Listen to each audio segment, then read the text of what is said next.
একসময় আমরা মানুষকে নয়, স্মৃতিকে ঘৃণা করতে শিখে যাই। হ্যাঁ, একটা না একটা সময় তার সাথে বসে থাকা সেই টঙের দোকান, তার হাত ধরে হেঁটে যাওয়া সেই রাস্তা, এমনকি তার সাথে ঘোরা সেই হুট্টোলা রিস্কাটাকেও আমরা ঘৃণা করতে শিখে যাই। ছেড়ে যাওয়া মানুষটিকে নয়, বরং ফেলে আসা সময়টাকেই বড্ড প্রতারক মনে হয়।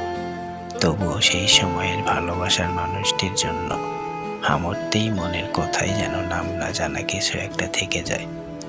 সেই কিছু একটা আমাদের প্রতিনিয়তই বাড়তে থাকে। ভালোবাসা একসময় মরে যায়, থেকে যায় কেবলই এক ধরনের অভ্যস্ততা।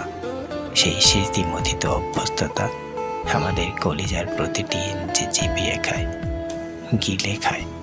সেখান থেকে পালাতে চাইলে মনে হয়, আমার মধ্য থেকে আমি পালাই কি করে? শরীরে অসুখ হলে চিকিৎসায় বাঁচা যায়, কিন্তু অন্তর পুড়ে গেলে বাঁচার আর কোনো পথই খোলা থাকে না।